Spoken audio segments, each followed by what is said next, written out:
സുരേഷ് ഗോപിയുടെ പേരിലുള്ള വസ്തുക്കളുടെ ആകെ മൂല്യം നാമനിർദ്ദേശ പത്രികയ്ക്കൊപ്പം സമർപ്പിച്ച സത്യവാങ്മൂലത്തിൽ ഉൾപ്പെടുത്തി. കൈവശം പണമായുള്ളത് 44,000 രൂപയാണ്.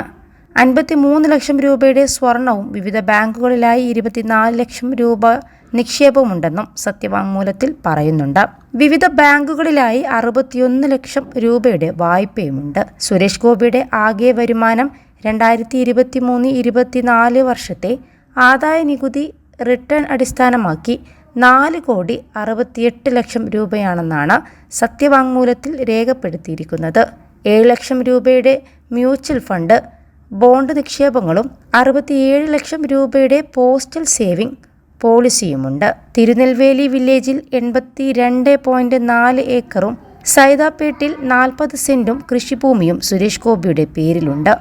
ഈ സ്ഥലങ്ങളുടെ വിപണി മൂല്യം 99,60,000 രൂപയാണ്. ശാസ്തമംഗലം വില്ലേജിൽ 2 സർവേ നമ്പറിലായി കാർഷികേതര ഭൂമിയും സുരേഷ് ഗോപിയുടെ പേരിലുണ്ട്. സുരേഷ് ഗോപിയുടെ പേരിലുള്ള വാഹനങ്ങളെക്കുറിച്ചും സത്യവാങ്മൂലത്തിൽ വ്യക്തമാക്കിയിട്ടുണ്ട്. 2,53 ലക്ഷം വില വരുന്ന 8 വാഹനങ്ങളാണ് സുരേഷ് ഗോപിക്കുള്ളത്. ഇതിൽ 91,24,000 രൂപയുടെ കാരവനും 17,70,000 രൂപയുടെ കാരവനുമുണ്ട്.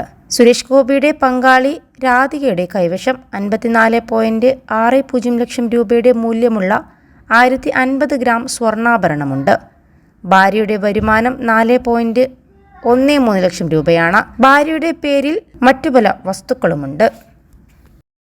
+2 ഡിഗ്രി കഴിഞ്ഞവർക്ക് വേൾഡ്സ് ഫസ്റ്റ് AR/VR ക്ലാസ് റൂമിലൂടെ സ്മാർട്ട് ഫോൺ എഞ്ചിനീയർ ആവാം. കൂടുതൽ അറിയാൻ വിളിക്കൂ ബ്രിഡ്കോ ആൻഡ് ബ്രിഡ്കോ.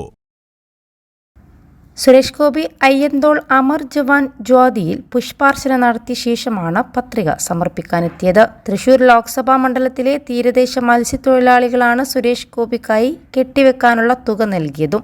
സുരേഷ് ഗോപിയുടെ പ്രകടനത്തിൽ ആയിരക്കണക്കിന് BJP പ്രവർത്തകരും സംസ്ഥാന ജില്ലാ നേതാക്കളും പങ്കെടുത്തിരുന്നു. നാമനിർദ്ദേശ പത്രിക സമർപ്പിക്കുന്നതിന് മുന്നോടിയായി ഫേസ്ബുക്ക് കുറിപ്പിലൂടെ സുരേഷ് ഗോപി ജനപിന്തുണ തേടിയിരുന്നു. ഇതുവരെ തനിക്ക് നൽകിയ സ്നേഹവും കരുതലും പ്രാർത്ഥനയും ഇനി അങ്ങോട്ടും ഉണ്ടാകണമെന്നും സുരേഷ് ഗോപി അഭ്യർത്ഥിച്ചിരുന്നു. 21 ലക്ഷത്തോളം സന്തുഷ്ടരായ ഉപഭോക്താക്കളും 2 ലക്ഷത്തോളം തിമിര ശസ്ത്രക്രിയകളും പൂർത്തിയാക്കിയ മലബാറിലെ ഏക കണ്ണാശുപത്രി അൽ സലാമ ഹൈ ഹോസ്പിറ്റൽ റോഡ്, പെരിന്തൽമണ്ണ.